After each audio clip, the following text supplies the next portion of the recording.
법과 친해지는 제일 좋은 방법 생생법률쇼. 안녕하세요. 진행을 맡은 이지원입니다. 오늘도 크고 작은 법률 문제로 어려움을 겪고 있는 여러분을 위한 법률 상담은 물론이고요. 세상을 들썩이게 하는 이슈들을 법적으로 풀어보는 시사법률 토크까지 준비되어 있습니다. 법률과 관련해 궁금한 내용이 있으신 분들은 상담 전화 02-557-8295번으로 연락 주시거나 법률방송 홈페이지 접속 후 법률상담 게시판에 문의 남겨주시기 바랍니다. 그리고 아래 하단에 보이는 이메일로도 상담 문의 받고 있습니다. 각 분야 전문 변호사가 무료로 성심성의껏 상담해 드리니까요. 많은 참여 바랍니다. 네, 지금 이 방송은 유튜브를 통해서도 실시간으로 함께 방송되고 있습니다. 많은 시청 부탁드리고요. 유튜브를 통한 소통의 창구도 활짝 열어두겠습니다. 그럼 오늘 도움 주실 변호사님 소개해드리겠습니다. 법무법인 상림의 정소영 변호사 자리하셨습니다. 어서 오세요. 네, 안녕하세요. 정소영 변호사입니다. 성심성의껏 최선을 다해서 상담을 해드리도록 하겠습니다. 네, 오늘도 억울하고 답답한 분들에게 명쾌상쾌 통쾌한 상담, 유익한 상담 해주시길 기대해 보겠습니다. 그럼 오늘 접수된 상담 미리 살펴볼까요? 믿었던 직원이 제 돈을 갚지 않고 잠적했어요. 매도인의 일방적인 계약 취소, 대응 방안은 이혼 후 재결합 전 부부재산 약정 등기 가능할까요? 아버지가 재혼 상대에게 증여한 재산, 유류분 청구 가능한가요? 네, 이렇게 다양한 분야의 상담이 접수되어 있습니다. 잠시 후 변호사님과 함께 속 시원한 해결책을 찾아보도록 하겠습니다. 시청자 여러분께서도 어떤 해결책이 제시가 될지 계속해서 함께 지켜봐 주시기 바랍니다. 네, 생생법률쇼 순서는요, 시청자 여러분이 법과 친해지길 바라면서 법적인 상식을 유익하게 설명해주는 시간입니다. 새롭게 시행되는 법령을 한눈에 쏙 살펴보는 이달의 법령으로 함께하겠습니다. 네, 오늘은 디지털 성범죄와 관련된 법령들을 살펴볼 건데요. 최근 아동과 청소년들을 대상으로 한 딥페이크 성착취물 범죄가 급속도로 증가하면서 디지털 성범죄에 대한 경각심이 높아지고 있습니다. 실제로 어느 정도로 심각한 상황인가요? 네, 그 한국여성인권진흥원 그 디지털 성범죄 피해자 지원센터의 피해자 지원 현황을 살펴보면 2023년 기준 27만 5,520건으로 그보다는 5년 전인 2018년 33,921건에 비해서 8배 가량이나 늘어난 수치입니다. 이 피해자 지원 중 불법 촬영물 삭제 지원 비중이 가장 큰 상황인데요. 텔레그램 엠번방 사건이 있었던 2020년과 2021년에 지원 건수가 큰 폭으로 증가한 것으로 집계가 됐습니다. 실제로 2023년 한 해 동안 8,983명의 디지털 성범죄 피해자가 발생했고 또 이들 중 74.2%는 여성이었습니다. 이러한 전체 피해자 중에서 연령대별로는 20대 피해자가 50.3%로 가장 많았습니다. 특히 범죄 유형 중 이제 딥페이크 성범죄 경찰 신고 건수는 그 2021년 통계 작성이 시작된 이후 2024년 10월 기준 964건으로 518%가 518% 급증한 그런 상황입니다. 이 역시 피해자의 연령대가 대부분 10대와 20대로 낮았는데요. 딥페이크를 이용해서 성범죄를 저지르는 피해자 역시 10대가 73.6%로 가장 높은 비중을 차지했습니다. 네. 생각보다도 더 상황이 심각한 것 같습니다. 이에 정부에서도 급속히 확산되는 디지털 성범죄로부터 아동과 청소년을 보호하기 위해서 대책 마련에 나섰다고 하는데요.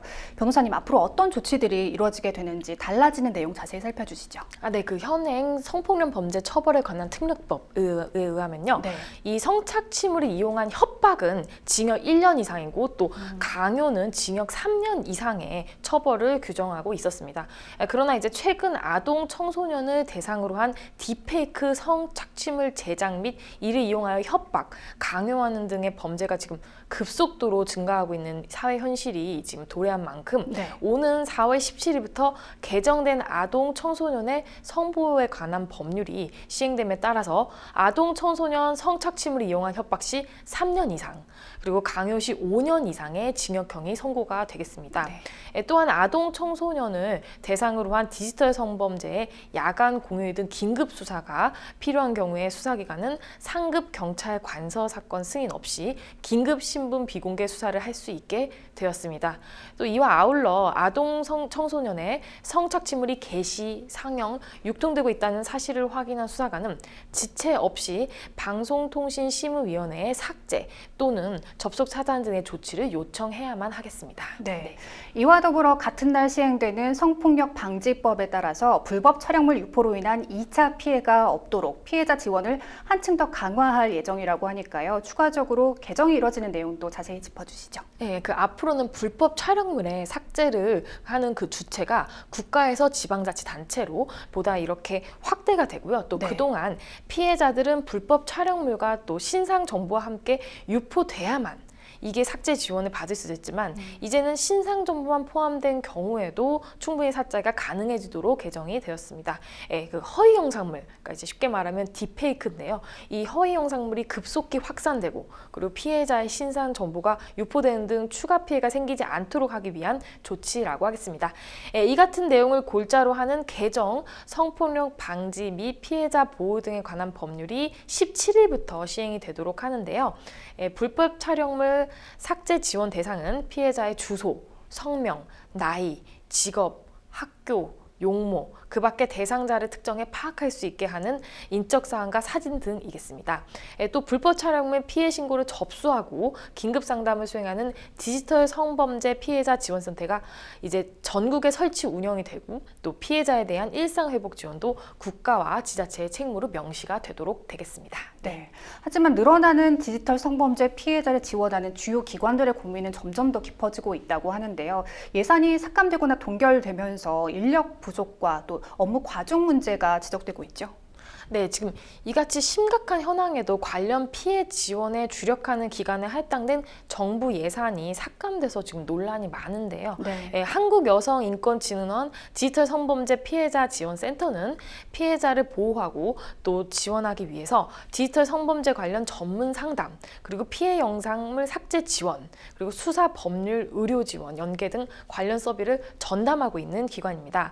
올해 중앙정부 예산안에 따르면 그 지원에 편성된 예산은 총 137억 3,500만 원인데요.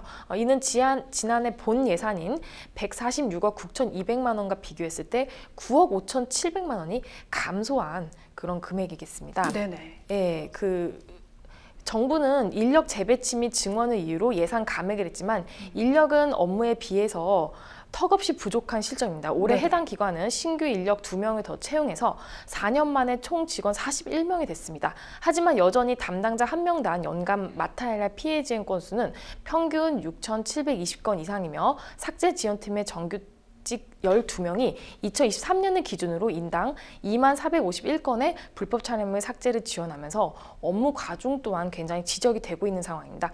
더불어 삭제 지원 대상에 피해자의 신상 정보가 추가되면 추가 업무 또한 증가할 예정이겠습니다. 이 밖에도 불법 음란 정보와 불법 촬영물의 유통을 방지하기 위해서 모니터링 및 현장 점검을 실시하는 방통위의 그 디지털 성범죄 관련 사업인 불법 유해 정보 차단 기반 마련 이 사업 예산은 지난해 46억 6,200만 원에서 올해 41억 9,500만 원으로 지난해 대비 10% 감소했습니다. 경찰청에서도 사이버 성폭력 수사 역량 및 피해자 보호 강화 사업 예산이 동결이 됐습니다. 네. 지방자치단체 중에서도 디지털 성범죄 예방 및 피해 지원을 위한 예산이 지원되는 곳은 극히 일부에 불과한 상황입니다. 네.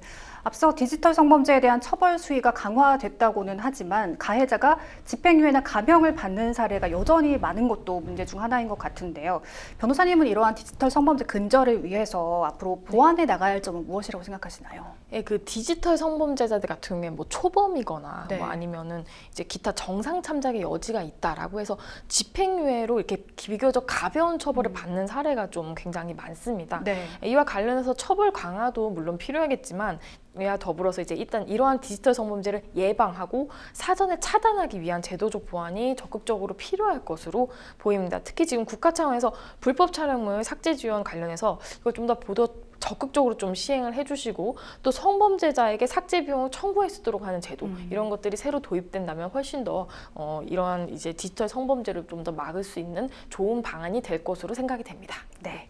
지금까지 새롭게 시행되는 법령을 살펴보는 이달의 법령과 함께했습니다. 여러분은 생생법률쇼를 시청하고 계십니다.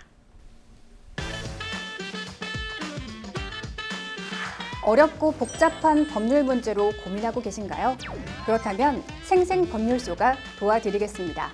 생생법률쇼에선 민사, 형사, 가사 등 각 분야 전문 변호사들이 매년 800여 건의 법률 문제를 속 시원하게 해결해 드리고 있는데요. 그럼 무료로 법률 상담을 받을 수 있는 3가지 방법. 지금부터 소개합니다. 첫째, 02-557-8295번으로 전화해 법률 상담 신청을 한다.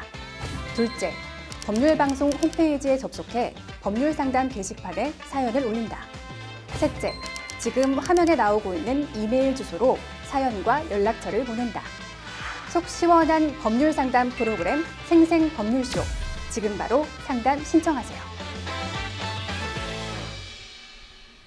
네, 지금부터는 생생법률쇼가 자랑하는 성심성의 무료 법률 상담 진행해 보겠습니다. 전화 상담 연결돼 있는데요. 받아보죠. 안녕하세요. 네, 안녕하세요. 네, 어떤 점이 궁금해서 연락 주셨나요? 저 소리가 좀 작게 들리는데 크게 말씀해 주실 수 있을까요? 네, 어떤 점이 궁금하신지 말씀을 좀 들어볼 수 있을까요? 지금 괜찮으시죠? 제가 그 네. 마사지 샵을 운영하고 있는데요. 네네. 그 친하게 직원이 하나 있는데 좀 네. 급하게 돈이 필요하다고 해서 네. 그럴 때마다 계속 제가 돈을 빌려줬거든요. 네. 그래서 지금 총 빌려준 돈만 한 570만 원 정도 되는데 네네. 이거를 이제 갚지 않고 2달 전부터 이제 일도 나오지도 않고 연락을 안 한 지도 한 3주 정도 지났거든요. 네네. 그래서 이 돈을 좀 받고 싶어가지고 연락드렸어요. 네, 이제 운영 중인 회사에서 좀 친한 직원을 믿고 돈을 570만 원가량 빌려주셨는데 직원이 약속을 좀 지키지도 않고 돈을 갚지도 않고 오히려 잠적한 상황입니다. 네, 사연 잘 들었고요. 옆에 정소영 변호사님 나와 계십니다. 상담 받아볼게요. 네. 안녕하세요. 네, 안녕하세요. 네, 저 정소영 변호사입니다. 제가 상담을 진행하기 위해서는 기초적인 사실관계를 좀 더 자세히 알아야 돼가지고요. 좀 추가로 질문을 드릴 텐데요. 네, 일단 지금 대여금 계약을 언제쯤 체결하셨을까요? 계약을 따로 체결한 건 아니고 네. 그냥 빌려달라고 할 때마다 조금씩 빌려줘가지고 처음 빌려준 건 한 3달 전에 빌려줬어요. 네, 3달 전에 그럼 2025년 1월경에 그 구두로 하셔도 사실상 이제 계약을 체결한 것도 체결을 한 건 한 거거든요. 그래서 2025년 1월경부터 체결했다고 볼 수 있고 혹시 변제기는 어떻게 정하셨을까요? 언제 갚겠다고 했을까요? 날짜를 딱 정해놓은 건 아니고요. 네. 그냥 최대한 빨리 갚겠다고 계속 그런 식으로 얘기했었어요. 최대한 빨리 갚겠다. 네. 그리고 지금 마사지 샵을 운영하고 계신데 이 친하게 지내던 직원이 돈을 빌릴 때 혹시 어떤 명목으로 빌렸을까요? 그러니까 돈을 빌릴 때 내가 이 돈을 여기에 사용하겠다라면서 빌렸을 텐데 그냥 생활비로 쓰겠다고 빌렸을까요? 아니면 본인이 어떤 사업 같은 걸 하는데 준비 자금을 달라고 빌렸을까요? 그 지인이 제가 돈을 빌려주게 된 것도 네. 그분이 이제 부모님이 건물주에다가 렌트카 본인이 사업체를 여러 개 운영을 한다고 하더라고요. 그래서 용돈벌이 삼아 마사지 샵 일을 하고 있다고 해서 제가 믿고 빌려준 건데 네. 그래서 사업 운영에 급하게 쓸 때가 있어서 그렇다기도 하고 생활비로 쓴다고도 했고 여러 얘기가 있었는데 제가 알고 보니까 또 이것도 다 거짓말이었더라고요. 네. 그 다음에 그래서 어쨌든 네. 여러 가지로 쓴다고 해서 빌려준 줬었어요. 혹시 이자는 어떻게 정하셨을까요? 이자를 몇 퍼센트가 이렇게 정한 건 아니고 네. 570만 원인데 나중에 600만 원으로 주겠다고까지는 얘기했었어요.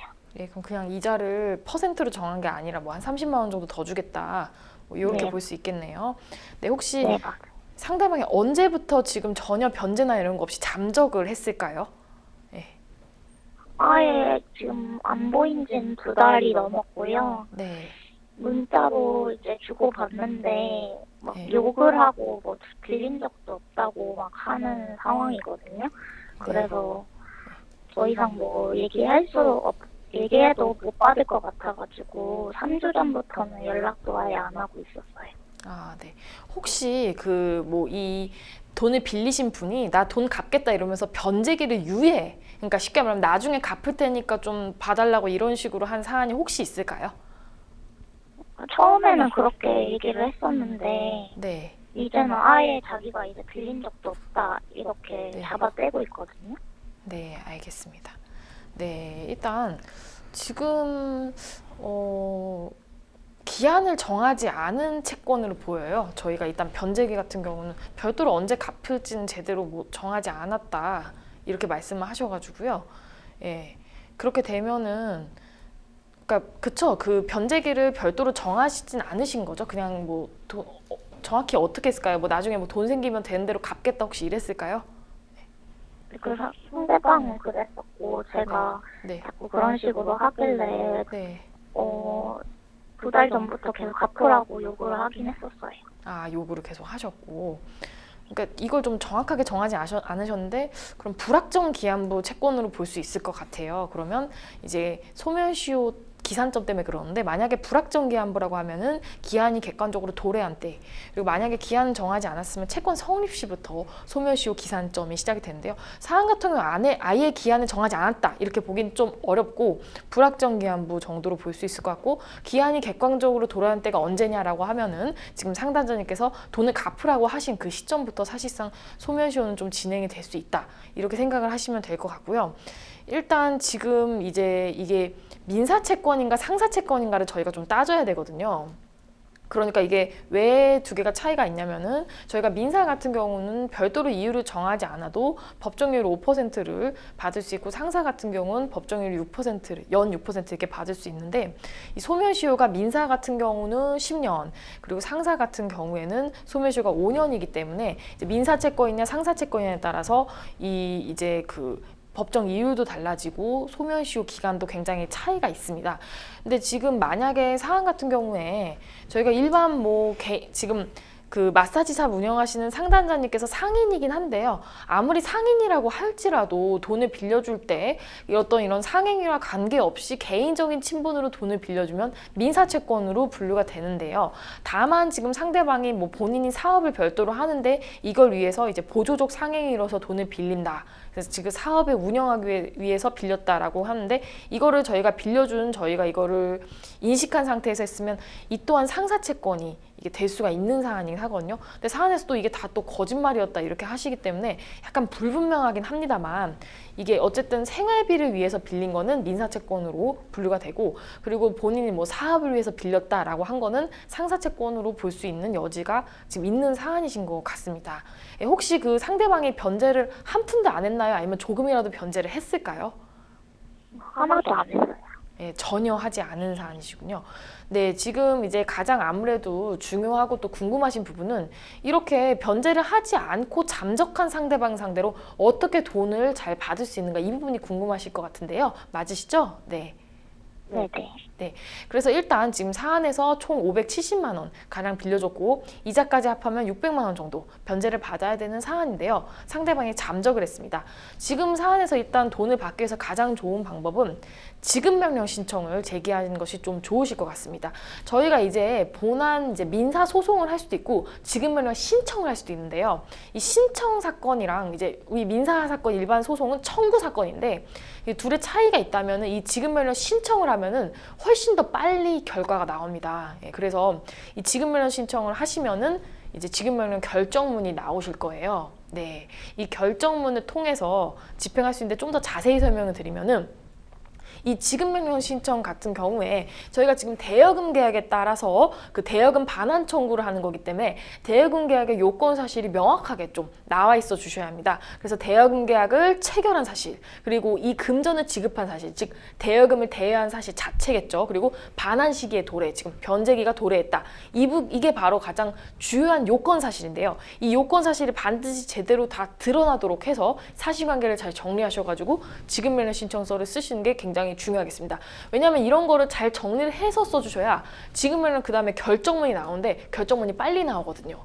만약에 이런 어떤 요건 사실이 빠지거나 아니면 판사가 봤을 때 뭔가 이렇게 그 내용이 불분명한 게 있으면 보정명령 같은 것들이 나올 수가 있거든요. 그래서 좀 시간이 걸릴 수 있기 때문에 이런 사실관계를 잘 정리하셔서 지급명령 신청을 하시면 좋을 것 같고, 이게 혼자 하기 부담스러우시면 법제처 법률서식에 지급명령 신청서 서식이 있기 때문에 이를 좀 참고해서 작성하실 수도 있을 것으로 보입니다. 지금 사안 같은 경우는 계약서를 별도로 작성을 하지 않으신 것 같아요. 하지만 구두로 계약을 했어도 그건 충분히 계약 성립이 인정이 되기 때문에 이를 입증할 수 있는 녹음 파일이나 문자 같은 거를 잘 정리해서 이를 제출해 주실 필요성이 있겠습니다. 지급명령 신청서를 이제 제출하게 되면은 이제 별도의 보정사항 없이 요건 사실이 명확하게 입증이 되면은 지급명령 결정문이 나오게 됩니다. 이 지급명령 결정문에 대해서 상대방이 2주 이내에 이의를 할 수 있는데요. 만약에 이의를 하지 않으면 이 결정문은 그대로 확정이 됩니다. 근데 만약에 이의를 하게 되면은 본소 절차, 아까 말한 이제 민사소송 일반 청구 사건으로 바뀌어가지고 그 본소 절차가 쭉 진행이 되거든요. 그렇게 되면 이제 어쩔 수 없지만 만약에 상대방이 이의를 하지 않아서 이 지급명령 결정문이 나오게 되면은 이 지급명령 결정문은 일반 판결문이랑 똑같은 효력이 있습니다. 즉 집행권원의 효력이 있기 때문에 이 집행권원이 뭐냐면은 집행권원이 있어야만 이를 토대로 압류 추심이나 아니면 압류 전부 명령 같이 이런 집행을 하실 수가 있습니다. 그래서 이 강제 집행이 가능하게 되는데요. 자, 그래서 이 강제 집행 절차를 통해서 그 상대방의 예를 들어서 계좌 같은 거를 묶어가지고 더 이상 그 계좌상의 돈을 빼내지 못하도록 압박을 해서 이제 변제를 받을 수 있고, 또 그게 아니라면 만약 상대방의 어떤 눈에 띄는 자산이 있다. 지금 다 거짓말이라고 하긴 하는데 뭐 살고 있는 집 같은 거에서 집이 뭐 본인 자가가 아니라 할지라도 임대차 보증 같은 것들을 저희가 압류를 할 수도 있거든요. 그런 것들을 이제 압류하면은 훨씬 용이하게 지금 이 빌려주신 대여금을 반환을 받으실 수 있겠습니다. 이렇게 민사상으로 이런 식으로 처리하는 방법이 있고요. 이제 지금까지는 이제 민사상을 제가 설명을 드린 거고요. 형사상으로 그럼 어떻게 되는지를 좀 살펴보셔야 될 것 같은데요. 지금 형사상으로는 제가 봤을 때 사기 고소가 충분히 가능한 사안으로 보이세요. 이제 지금 사기라고 한다면 일단 변제 의사가 전혀 없으면서 마치 변제를 할 것처럼 지금 기망을 했죠. 그래서 이 기망에 의해서 돈을 빌려서, 즉 저희 상담자님으로 하여금 이제 금전을 대여하도록 하는 처분행위를 하도록 했습니다. 그렇다면 이에 의한 이제 인과관계도 충분히 인정이 되는 사안이라서, 그리고 또 이후에 잠적을 해서 사실상 변제할 의사나 능력이 전혀 없었다는 것을 보여주고 있는 거거든요. 그래서 사기죄가 충분히 지금 성립하실 수 있는 사안인데요. 그리고 또 이와 관련해서 이제 처음에는 뭐 그런 식으로 말했다고 하는데 갚겠다 하면서 변제기를 좀 나중에 갚겠다, 좀 변제기를 유예시키는 그런 식의 행위를 하였다면 변제기 유예 부분에 대해서도 사기죄가 성립을 합니다. 왜냐하면 변제기를 유예하는 이익을, 재산상 이익을 취득한 걸로 볼 수 있기 때문이거든요. 그래서 이런 식으로 지금 사기죄 고소가 지금 이론적으로 충분히 가능하신 사안이거든요. 이제 저희가 이제 형사고소를 통상 병행하는 이유는 아까 말씀드린 민사적인 절차로 충분히 돈을 받는 거는 가능한데, 이게 이제 막상 이런 사람들 특징이 저희가 집행권원을 확보를 해서 이제 강제 집행을 하려고 보면은 재산이 없는 경우가 이제 굉장히 많이 있습니다. 그렇게 되면은 사실상 변제를 받기가 좀 어려운 경우들이 많이 있거든요. 또 경우에 따라서 법원에서 이제 이런저런 사정을 보고서 뭐 저희 같은 경우 지금 계약서가 또 존재하지 않는데 만약 증거가 좀 불충분하다 하면은 조정이 진행돼가지고 그 조정 과정에서 막 금액을 좀 협의하게 될 수도 있습니다. 여러 가지 이유 때문에. 이렇게 되면 이제 막상 분명히 민사 절차에서도 돈을 충분히 이제 이론적으로는 받을 수 있지만 실제 실무에서는 받기 어려우신 경우가 이제 어떤 변수가 있을 수 있거든요. 이런 경우 형사고소를 함께 병행을 하시면은 아무래도 상대방이 좀 더 압박을 느끼기 때문에 좀 더 이런 게 그 변제가 좀 더 수월하게 되는 경우가 상당히 많아서 이렇게 함께 병행하는 경우가 굉장히 많고요. 그래서 이제 민형사상 절차를 제가 설명드렸고, 지금 추가로 하나 더 설명드릴 수 있는 게 욕설을 했다고 했어요. 이와 관련해서는 지금 아까 말씀드린 거는 이제 변제를 하지 않은 행위에 대해서 사기죄가 성립하는 거고, 욕설한 건 또 별도로 별죄라서 이와 관련해서는 만약에 이제 형사고소를 하실 용의가 있다, 그런 마음이 있다고 하시면 모욕죄 고소도 함께 병행해서 하실 수 있을 것으로 생각이 됩니다. 네. 그러면은 이제 촬영증이나 이런 게 없고 지금 주고받은 문자 정도만 있는데 이거를 지급명령 신청할 때 다 제출하면 되는 건가요? 네, 지금 사안 같은 경우 사실 원래 저희가 대야금 계약서가 서면에 있으면 굉장히 좋습니다. 그런 경우에는 보통 대야금 계약서에 자세한 대여금 계약 내용도 명시가 되어 있고 또 도장을 찍으면 이게 이제 인감이 진정 성립이 인정이 되면 이에 따라서 문서 전체의 진정 성립이 인정이 되기 때문에 이게 처분 문서로서 굉장히 강력한 효력이 있거든요. 그래서 만약에 대여금 계약서를 작성을 하셨다면 굉장히 저한테 유리한데 안타깝게도 사안 같은 경우 지금 대여금 계약서는 별도로 작성을 하지 않으셨습니다. 하지만 그렇다 할지라도 문자가 존재하고 이런 것들 내용을 잘 정리하시면 특히 금액이나 또 아까 제가 말씀드린 이제 대여금 계약이 성립하기 위해선 뭐 이제 대여를 할 의사나 그다음에 이제 대여금 금원이 얼마인지 뭐 이자나 변제기를 어떻게 정하였는지 그리고 뭐 이런 자세한 내용들에 대해서 좀 입증이 되어야 하긴 하거든요. 이 부분 관련한 요소들을 잘 정리를 하셔서 문자 내용을 잘 정리하셔가지고 대여금 계약이 분명히 존재했다. 이 부분에 대해서 입증을 할 충분한 정도로 제출을 해주시면 됩니다. 사실 이제 오간 문자를 전부 다 내도 되나요? 이렇게 물어보시는 분들도 꽤 있는데 모든 문자를 다 내는 건 사실 그렇게 좋지는 않고요. 제가 아까 설명드린 그 대야금 계약에 있어서 그 요건 사실, 지금 대야금 계약 체결 사실, 그다음에 금전 지급 사실, 그다음에 반환 시기 도래 이 요건 사실에 딱딱 맞춰서 증거를 좀 정리해서 내주실 필요가 있거든요. 그래서 문자 내용을 보면은 좀 이렇게 선별해가지고 각각 내용별로 정리해서 내주시는 게 훨씬 더 유리하시겠습니다. 네. 상대방이 그 이의 제기를 안 한다고 하면 한 달 내로는 이게 판결문을 받을 수가 있는 건가요? 결정문을? 네, 그 지급명령 신청 같은 경우에 별다른 어떤 이제 문제가 없으면 좀 빨리 결정문을 받으실 수 있는데요. 제가 말씀드렸듯이 이제 지급명령 신청서에 그 요건 사실을 잘 정리하시고 또 기타 이제 여러 가지 지금 상대방이 이제 다투는 내용이 있긴 한데, 그러니까 문자상으로 지금 다투는 내용이 있긴 한데, 뭐 대여금 계약이 없었다 이런 식으로 다투고도 있는데 이런 것들을 깰 정도로 이렇게 입증을 좀 잘 하셔서 정리를 하셔갖고 내주시면은 만약에 이게 사안이 명확하다라고 하면은 조정 절차가 굳이 되지 않고 웬만하면은 이제 말씀하신 대로 한 달에서 두 달 이내로 지급명령 결정문이 좀 빨리 나오게 됩니다. 그래서 이 결정문이 나오게 됐는데 상대방이 이의를 하지 않으면 2주 이내 확정이 돼서 저희가 이를 토대로 집행권원으로 해서 강제 집행을 하실 수 있겠습니다. 네. 제가 알아보니까 그분이 사글세 살더라고요. 네. 그래서 재산이 제가 봤을 때는 없을 것 같아요. 그래서 이게 좀 실익이 있을지를 모르겠긴 한데 이분이 또 얘기를 하는 게 저희가 이제 일용직으로 이분을 고용을 해서 근로계약서를 따로 쓰지는 않았거든요. 네. 그래서 이 부분을 혹시 걸고 넘어지면 어떻게 해야 될까요?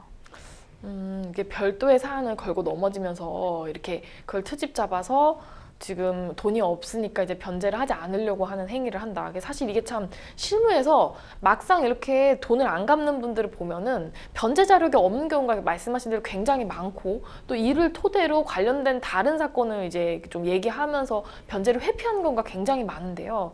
그래서 사실 사안 같은 경우 저희가 이제 민사적으로는 아무래도 지급명령 신청을 통해서 집행권을 확보하는 게 가장 좋은 방법이긴 한데 이걸 통해서 지금 이제 실제로 집행 만량하려고 해도 말씀하신 대로 뭐 사글세 살고 월세를 살고 이래가지고 이제 뭐 집행할 재산이 하나도 없고 이런 식으로 되면은 실제로는 이제 채권을 회수하기가 굉장히 어려운 경우가 많습니다. 그래서 이런 경우 사실은 조정을 하는 것도 좀 나쁘지는 않습니다. 왜냐하면 조정해서 본인이 언제까지는 반드시 갚겠다 이렇게 해서 좀 대신 금액을 좀 깎아주게 되는데 그렇게 되면 그 적은 금액이라도 대신 확실하게 좀 받는 것으로 이렇게 협의가 된다면은 또 그게 그렇게 꼭 나쁘지는 않거든요. 또 그리고 조정을 하게 되면 어차피 이제 조정을 했다라는 것 자체가 그 상대방이 약간 이에 대해서 이의를 한 사안인데 이 경우는 본소 절차가 진행되면 지급명령 우리 신청같이 이 지급명령 결정문 나오는 것처럼 빠르게 나오지 않고 여러 가지 다툼과 쟁점이 있기 때문에 좀 시간이나 사안이 걸리실 수밖에 없거든요. 그래서 이런 경우에는 아무래도 이분한테 좀 그 금액을 좀 깎아줄 테니 대신 이거라도 확실히 갚아라 이렇게 해서 좀 조정하는 방안으로 가는 것도 하나의 방법이 되실 수 있겠습니다. 네. 혹시 조정할 때 제가 진짜 상대방하고 감정이 너무 안 좋아서 그걸 보고 싶지 않은데 대면을 꼭 해야 될 건가요? 아닙니다. 이게 지금 저희가 일단 변호사를 아무래도 선임을 하시면 변호사가 대리인으로서 대신 이렇게 조정을 할 수가 있는 거고요. 그리고 소액 사건 같은 경우에는 이제 친족이 대리인 될 수 있는 경우가 있을 수도 있는데 그 자세한 건 좀 검토가 필요한 사안인데 만약에 이제 변호사를 지금 금액이 좀 적다 보니까 선임하기가 쉽지 않을 수도 있거든요. 그런 경우에는 아무래도 직접 출석을 하셔서 좀 보고 싶진 않지만 그래도 좀 그 협의를 할 필요성이 있으시겠습니다. 네. 네, 알겠습니다. 네, 더 궁금하신 사항은 없으신가요? 네, 네, 오늘 전화 주셔서 감사합니다. 변호사님 조언 참고하셔서 잘 대응해 보시면 좋겠습니다. 고맙습니다. 네, 감사합니다. 네. 정말 친한 사이여서 믿고 돈을 빌려줬는데 이렇게 사이가 틀어지고 또 심지어는 거짓말과 폭언까지 하면서 돈을 갚지 않는 상황이라 참 마음이 힘드셨을 것 같다는 생각이 드는데요. 지금 빠른 결과를 얻기 위해서는 지급명령 신청을 할 수 있다고 말씀을 해주셨고 또 사기죄로 형사 고소까지 가능하다고 말씀을 해주셨어요. 근데 지금 처벌을 원하지는 않지만 돈을 받을 수 있는지가 궁금하다고 질문을 주셨었는데 만약 이분이 처벌을 원하시게 된다면 어느 정도까지 처벌을 받게 될까요? 네, 이거는 금액 따라 다르고요. 네. 그 사기의 기망 방법에 따라 좀 변수가 있기 때문에 달라지는군요. 네, 네. 명확하게 말씀드리기 어려운데 사안 같은 경우는 금액이 좀 크지가 않아서 네. 실제로는 형이 그렇게 세게 나올 것 같지 않고 뭐 단순 벌금형 정도로만 나올 수도 있는 사안으로 보이긴 합니다. 네. 네. 그리고 아까 민사채권과 상사채권을 말씀해 주셨는데요. 좀 개념적으로 차이를 좀 설명해 주실까요? 네. 그 민사채권은 말 그대로 민사에 의해서 생긴 네. 채권이고 상사채권은 상행위 관련해서 생긴 채권인데요. 민사채권 같은 경우는 민사 법정률 자체가 일단 연 5% 인정되고 소멸시효도 10년인데 상행위와 관련된 상사채권은 법정률도 연 6%고 소멸시효도 5년입니다. 그래서 만약에 이제 상대방이 이거는 사실상 상행위에 의한 상사채권이었다라고 하면 소멸시효가 훨씬 짧기 때문에 지금 사안 같은 경우는 그 기간이 짧아서 소멸시효가 크게 문제가 되진 않는데요. 저희가 실무에서 기간이 좀 변제기보다 시간이 많이 지난 다음에 이제 소재기나 이런 게 이루어지면은 소멸시효 완성이 문제가 될 수 있어서 이 채권의 성격이 굉장히 중요하겠습니다. 네. 네. 자, 이런 사태를 미연에 방지하기 위해서 아무리 친한 사이라도 돈을 빌려줄 때는 꼭 계약서를 작성하시길 바라겠습니다. 여러분은 지금 생생법률쇼와 함께하고 계십니다. 어렵고 복잡한 법률 문제로 고민하고 계신가요? 그렇다면 생생법률쇼가 도와드리겠습니다. 생생법률쇼에선 민사, 형사, 가사 등 각 분야 전문 변호사들이 매년 800여 건의 법률 문제를 속 시원하게 해결해 드리고 있는데요. 그럼 무료로 법률 상담을 받을 수 있는 3가지 방법 지금부터 소개합니다. 첫째, 02-557-8295번으로 전화해 법률 상담 신청을 한다. 둘째, 법률방송 홈페이지에 접속해 법률 상담 게시판에 사연을 올린다. 셋째, 지금 화면에 나오고 있는 이메일 주소로 사연과 연락처를 보낸다. 속 시원한 법률 상담 프로그램 생생법률쇼. 지금 바로 상담 신청하세요. 네, 이번에는 법률방송 이메일을 통해 들어온 여러분의 고민을 해결해 드리겠습니다. 어떤 내용인지 보실까요? 3달 전 저는 공인중개사를 통해 아파트를 4억 원에 매수하는 계약을 했습니다. 하지만 매도인이 그 아파트를 제3자로부터 매수하여 전매하는 것이고 아직 소유권 취득 등기도 되지 않은 상태라 계약금 4천만 원 중 300만 원만 매도인 계좌로 입금했습니다. 그런데 이 지역 아파트 가격이 폭등하면서 매도인이 자기 앞으로 소유권 등기를 하자마자 받은 300만 원의 배액을 배상하겠다며 중개사를 통해 매매계약 해제 통지를 보내왔고 제가 300만 원을 입금했던 은행의 계좌마저 없애버렸는데요. 지금 계약이 해제되면 도저히 4억 원으로 같은 크기의 아파트를 살 수가 없는데 정말 황당하고 억울합니다. 이런 경우 저는 매도인에게 실제 지급한 가계약금 300만 원의 배액인 600만 원만 받고 말아야 하는 것일까요? 하셨습니다. 네, 매도인이 소유권을 취득하지 않은 상태에서 계약이 체결이 되면서 약정한 계약금의 일부만 지급을 한 상황인데요. 이러한 가계약의 경우에도 유효한 매매 계약으로 볼 수 있을까요? 네, 그 지금 사안의 경우에 네. 그 상담자와 매도인 사이에서 지금 매매 계약을 그 체결할 의사에 관해서 일단 합치가 있었고 네. 또 상담자가 매도인에게 장차 계속된 매매 계약 교섭의 그 기초로 교부한 일정의 증거금으로서 지금 이 가계약금을 교부한 사안인데요. 이처럼 이에 따라서 매매 계약 본계약이 제대로 체결됐다. 이렇게 되는 경우에는 지금 이러한 가계약에 의한 경우에도 충분히 유효한 매매 계약으로 보실 수 있겠습니다.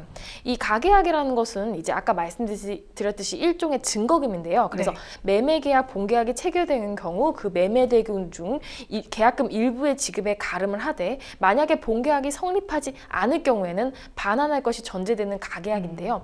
이처럼 가계에 따른 이 매매 계약이 유효한 이런 사안 같은 경우에 지금 가장 중요한 거는 결국 매매 계약 체결 의사 합치와 또 네. 중요 부분에 의한 합의 이건데요. 만약에 이게 제대로 이루어지지 않은 상태에서 가계약금만 송금되면 매매 계약 성립이 인정되지 않는 경우도 있을 수 있겠습니다. 네. 지금 아파트 값이 폭등하자 매도인이 가계약금 100, 그러니까 300만 원의 2배인 600만 원을 주면서 일방적으로 계약 해지를 통지한 상황입니다.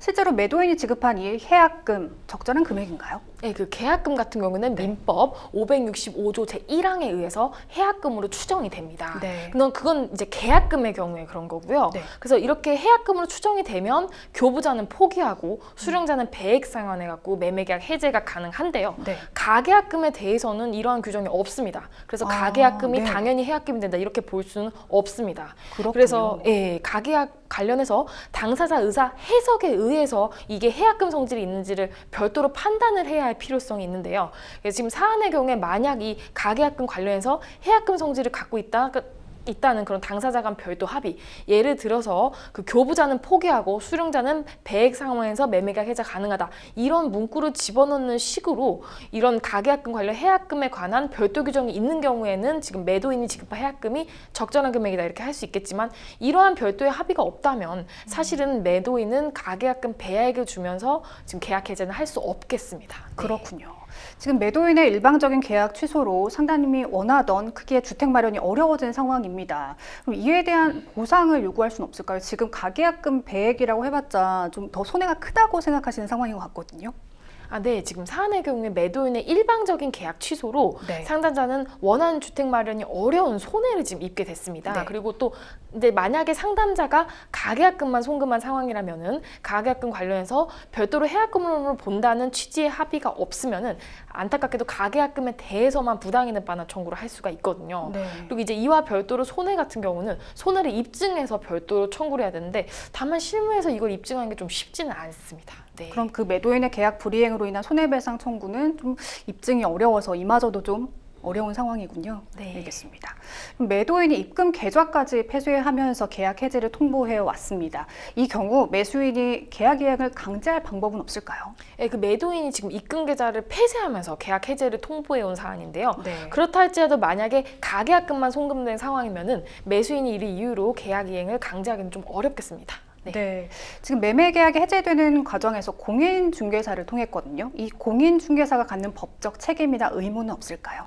네, 그 공인중개사가 중개 대상물인 부동산에 대해서 설명을 허위로 하거나 아니면 잘못하는 어떤 고의 과실에 의해서 매매계약이 해지되는 경우에는 공인중개사에게 중개수수료를 지급할 필요가 없습니다. 만약 지금 이 사안에서 해지되는 과정에서 이러한 사안이 있다면 그 공인중개사에게는 공인중개수수료를 더 이상 지급할 필요가 없겠습니다. 네.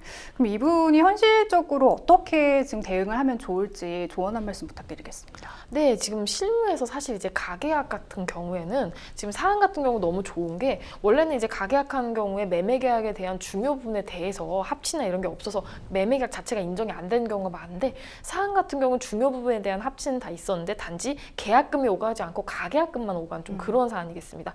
안타깝게도 사실 여기서 이제 계약금을 전부 지급했으면 좋은데 그게 아니라 소액의 가계약금만 낸 경우에는 여기에 대해서 해약금 규정이 별도로 존재하지 않거나 이런 경우에는 별도로 뭐 매매계약을 강제를 하거나 이행하기가 좀 어렵고요. 그냥 계약금에 대해서 잘못하면 부당이득 반환 청구 이 정도만 이용될 수 있어서 조금 안타까운 부분이 많은 사안입니다. 네.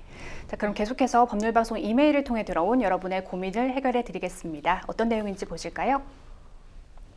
결혼 8년 차가 되던 재작년에 이혼했습니다. 제가 건설업계 종사 중이라 저희는 이혼 전에 주말 부부로 지내는데요. 전업주부였던 아내는 결혼하기 전에도 회사를 꾸준히 다니진 않았습니다.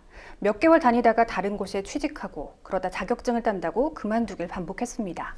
어영부영 지내다 결혼했고 아이를 낳으면서 자연스럽게 경력이 단절됐습니다. 그런데 아내가 돈을 너무 많이 써서 자꾸 갈등이 생겼습니다. 저는 타지에서 숙소 생활하면서 웬만하면 도시락 싸서 다니고 옷 한 벌 사입지 않고 아껴 썼는데요. 아내는 아직 어린이집 다니는 어린아이 2명을 여러 군데 학원에 보냈습니다. 거기까진 자녀를 위한 지출이라 이해했는데요.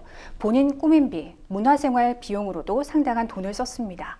피부과와 헤어샵, 네일샵에 몇 년째 정기권 결제를 해놓는 건 물론이고요. 동네 학부모들과의 브런치 모임, 여행 모임으로 나가는 비용도 상당했습니다. 제가 버는 월 급여보다 지출이 많았고 저 몰래 카드 대출을 받은 적도 여러 번 있습니다. 아내는 신도시 살면서 이 정도는 써야 한다고 말했는데 저는 도통 이해가 가지 않았습니다. 집안 살림이 전혀 나아지지 않고 오히려 마이너스 상황이 이어지면서 결국 이혼을 하게 됐습니다. 하지만 아직 어린아이들이 마음에 걸리고 볼 때마다 엄마 아빠와 같이 살고 싶다고 얘기합니다. 아내 역시 잘못했다며 재결합을 원하고 있습니다. 아내의 경제관념이나 씀씀이에 대한 불신이 여전해서 재결합이 망설여지는데요. 찾아보니 부부 재산 약정 등기라는 게 있더라고요. 혼인 전에 작성해야 하는 걸로 알고 있는데 한번 이혼했던 부부도 재결합 전이라면 등기가 가능한지요. 약정에 각자 돈을 벌며 관리하고 상대 재산에 권리가 없다는 점을 명시할 수 있는지, 또 만약 채무가 발생하면 각자 감당하는 부분도 특정할 수 있을까요? 하셨습니다.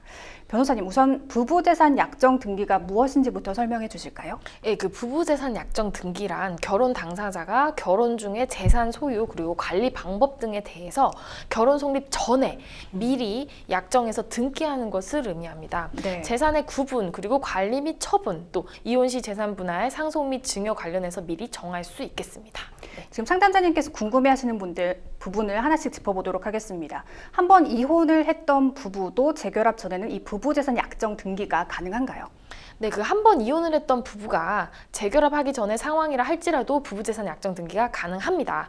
이혼을 하게 되면은 지금 혼인하지 않은 상태가 되고 이에 따라 혼인 전의 상황일 때 그 부부재산 약정 등기를 하는 것에 해당하기 때문에 충분히 부부재산 약정 등기가 가능한 사안입니다. 그럼 약정에 이 배우자의 재산에 권리가 없다는 점을 명시할 수 있을까요? 네, 그 부부재산 약정 등기를 할 때 각자의 특유 재산에 대해서 명시하는 내용을 약정사항으로 넣어서 등기할 수 있겠는데요. 그리고 각자 특유 재산에 대해서 관리 및 사용 수행하는 것으로 작성을 하면은 그 상대방 배우자 재산에 권리가 없다는 그런 취지의 약정을 할 수는 있겠습니다. 네. 채무가 발생하면 각자 감당한다는 부분도 약정에 넣고 싶다고 하시는데요. 채무는 본래 별개로 구분이 되는 거죠? 네, 맞습니다. 채무는 원래 각자 별개의 채무로 구분이 되겠습니다. 네. 네. 부부재산 약정서를 등기하고 나서 약정 등을 변경할 수도 있는 건가요? 그 부부재산 약정서의 경우에 이를 등기하면 이를 변경할 수 없는 것이 원칙인데요. 네. 그러나 정당한 사유가 있는 경우에는 법원의 허가를 받아서 변경할 수 있겠습니다. 부부재산 약정 등기는 혼인 성립 시에 효력이 발생하는데요. 네, 그렇게 하게 되겠습니다. 네. 현재 혼인 중인 부부는 재산 약정 등기를 할 수는 없는 거잖아요. 부부가 서로의 재산을 확실히 하고 법으로 보장받기 위한 방법은 없을까요? 네, 그 혼인 중인 부부는 말씀하신 대로 부부재산 네. 약정 등기를 할 수 없는데요. 민법이 정하고 있는 부부재산 제도는 기본적으로 별산제이기 때문에 네. 특유재산은 본래 부부가 각자 관리, 사용, 수익합니다. 그리고 혼인 중 취득한 재산에 대하여는 사실상 쌍방의 협력에 의해서 취득한 것으로 봐서 공유로 추정이 됩니다. 이와 같은 사정을 고려하였을 때 분쟁이 있을 때 이러한 부분 관련해서 증거를 잘 수집해서 다투는 방법밖에 없겠습니다. 네. 마지막으로 상담자를 위한 추가 조언 부탁드리겠습니다. 예, 그 부부재산 약정 등기하실 때 특유재산을 일단 잘 명시를 해주시고요. 추후 분쟁이 될 수 있는 부분에 대해서 명확히 약정할 필요성이 있겠습니다. 네, 계속해서 법률방송 이메일을 통해 들어온 여러분의 고민을 해결해 드리겠습니다. 어떤 내용인지 보실까요? 부모님은 제가 대학생 때 이혼하셨습니다. 이혼 후 저는 어머니와 동생과 셋이 살았고요. 몇 년 뒤 아버지는 재혼을 하셨습니다. 그 상대 역시 재혼이었는데 아들이 한 명 있었고요. 셋이 함께 살았는지 아들만 따로 살았는지는 모르겠습니다. 아버지는 저와 제 동생에게 대학교 등록금까지만 지원해 주셨어요. 아버지와는 1년에 한두 번 만나 밥을 먹으며 서로의 안부를 확인하는 게 전부였습니다. 근데 얼마 전 아버지께서 돌아가셨습니다. 아버지와 재혼한 아주머니가 장례식을 주도하셨고요. 그 아주머니의 아들이 상주 역할을 했습니다. 저와 동생도 문상객을 맡고 저희 손님도 오긴 했습니다. 그런데 장례식 이후 아버지가 생전에 아주머니에게 아파트 명의 이전을 한 것을 알게 됐어요. 아버지는 사실 2년 전 폐암 진단을 받았는데 그때쯤 명의를 넘긴 것 같습니다. 그럼 저와 제 동생은 아버지에게 물려받을 수 있는 유산이 없는 건가요? 나중에 그 아파트는 아주머니의 아들이 상속받게 되는 건지요? 이런 경우 유류분 청구 소송이 가능할까요? 하셨습니다. 네, 변호사님, 생전에 아버지가 새 아내에게 아파트 명의 이전을 해줬다고 하는데요. 이런 경우 증여를 했다고 볼 수 있을까요? 네, 지금 아버지가 생전에 새로 결혼한 새 아내에게 네. 아파트를 지금 명의를 이전했다. 이거는 충분히 지금 증여로 볼 수 있는 사안이겠습니다. 네, 그럼 우선 아버지 명의로 돼 있는 재산이 얼마나 있는지에 대해서도 확인해보는 절차가 필요하지 않을까요? 네, 맞습니다. 그 사망한 아버지, 즉 네. 피상속인 명의로 되어 있는 상속 재산을 확인하기 위해서는 몇 가지 방법이 있는데요. 우선 안심상속 원스톱 서비스, 그 다음에 상속인 금융거래 조회 서비스 등을 활용할 수 있겠습니다. 안심상속 원스톱 서비스는 부동산, 국민연금 등의 재산을 한 번에 조회할 수 있는 서비스고요. 상속인 금융거래 조회 서비스는 금융채권, 그리고 보관금품 등을 조회할 수 있겠습니다. 그리고 이와 별도로 정부24의 조상 땅 찾기 서비스를 통해서 상속 부동산 조회도 가능하겠습니다.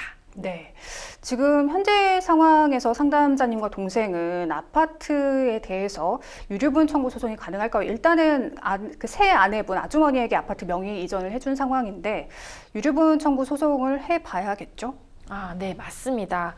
이 유류분 청구 소송 관련해서 우선 첫 번째로 지금 생각해야 될 부분이 지금 유류분 산정을 위한 기초재산에 이 아파트가 들어갔냐 안 들어갔냐 이게 문제가 되는데요. 이제 통상 이제 유류분 산정을 위한 기초재산에는 상속 개시 전 1년간 행해진 증여 부동산만이 산입이 됩니다. 근데 다만 공동상속인에게 증여된 부동산의 경우에는 그 증여가 상속 개시 전 1년간 행한 건지 여부에 관계없이 즉 그 이전에 행했다 할지라도 유류분 산정을 위한 기초 재산으로 산입이 되겠습니다. 지금 사안 같은 경우 좀 더 구체적으로 살펴보면 상담자와 동생 그리고 새 어머니 이렇게 세 사람이 공동 상속인이거든요. 즉 피상속인 아버지 입장에서 배우자인 새 어머니와 그 다음에 그 자녀인 그 동생과 상담자 이렇게 세 사람이 배우자와 직계 비속으로서 공동 상속인이 되는 사안이십니다.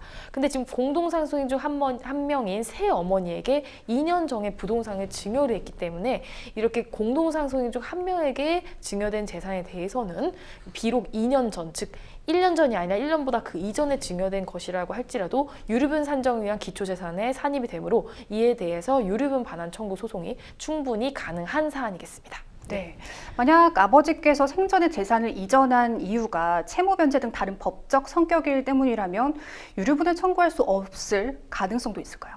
네, 맞습니다. 이게 이제 실무에서 굉장히 중요하게 다툼이 일어나는 부분인데요. 저희는 이제 이게 증여다 이렇게 다투는데 상대방은 이제 이 부분, 이게 증여가 아니라 다른 법적 성격 갖고 있다. 즉 어머니한테 일방적으로 증여를 한 게 아니고 어머니한테 뭐 아버지가 빌린 채무가 있다거나 해서 변제를 한 거다 이런 주장하는 경우가 굉장히 많아서 이제 분쟁이 많은데요. 만약에 아버지께서 그 상대방 주장대로 말씀대로 증여가 아닌 뭐 새어머니에게 별도로 뭐 채무가 있어서 이를 변제하기 위해서 재산을 이전했다. 그렇게 된다고 하면은 유류분 산정을 위한 기초 재산에 산입되지 않아서 이 부동산에 대해서는 유류분 청구가 불가능할 수 있겠습니다. 이와 관련해서 좀 구체적으로 판례를 살펴보면은 배우자의 기여나 노력에 대한 평가 그리고 배우자 여생에 대한 부양 의무 이행 등으로 인정되는 경우에는 특별수익 즉 증여에서 제외가 돼서 유류분 산정을 위한 기초 재산에서 제외되는 그런 경우가 있을 수 있겠습니다. 네. 지금 친자녀 두 분에게 유산 상속에 대한 별다른 언급이 없었기 때문에 이분께서 지금 문의를 해주신 것 같은데 이게 공동 상속인이잖아요, 어쨌든. 그런데 이렇게 친자녀의 동의 없이도 재혼 가정에 이렇게 아파트 명의 이전이 법적으로도 가능한 건가요, 그 자체가? 네, 사실 이제 증여 자체는 그 개인의 어떤 의사에 의한 거기 때문에, 그 굳이 뭐 다른 상속인들이 그것까지 미리 이제 생각해서 그걸 이제 그 의사를 고려하지 않고 피상속인의 의사에 의해서 충분히 가능하겠습니다. 근데 유류분 청구의 경우 소멸시효가 중요하잖아요. 네, 맞습니다. 유류분 청구의 경우 소멸시효가 지금 굉장히 중요한데요. 지금 유류분 청구 같은 경우 유류분 권리자가 상속의 개시, 즉 피상속인의 사망이죠. 개시와 또 반환해야 할 증여 또는 유증을 한 사실 이게 이런 사실이 있다는 것을 안때로부터 1년 이내 그리고 상속이 개시된 때부터 10년 이내 이 소멸시효 기간을 반드시 준수해서 제기를 하셔야만 하겠습니다. 네. 그럼 만약에 따로 대응을 하지 않으면 지금 새 아내의 아들에게 그게 또 상속이 되는 거죠? 따로 대응을 하지 않는 경우에. 네, 근데 네. 이제 지금 그 아주머니 아들이 네. 이 아주머니가 아버지의 아들이 아니고 그 네. 아주머니가 낳은 아들이기 때문에 네. 그 아들한테 상속이 되는 건 아니고 그 아주머니의 그냥 재산으로, 즉 증여 재산으로서 돼서 네. 물론 이제 나중에 그 아주머니가 돌아가시면 그 아주머니 아들한테 상속이 궁극적으로 되기는 하겠습니다. 네. 마지막으로 상담자를 위한 추가 조언 한 말씀 부탁드릴게요. 실무에서 지금 증여 재산 찾아내는 것이 원래는 상당히 힘들거든요. 근데 사안 같은 경우는 증여 재산은 다행히 좀 명확하게 찾으셨는데 또 이 유류분 부족의 계산이 또 상당히 복잡해진 여지가 굉장히 많습니다. 가능하면 전문가의 도움 받아서 잘 해결되시길 바라겠습니다. 네. 생생한 법률 이슈 어느덧 마칠 시간이 다 됐는데요. 오늘 함께해 주신 정소영 변호사님 고맙습니다.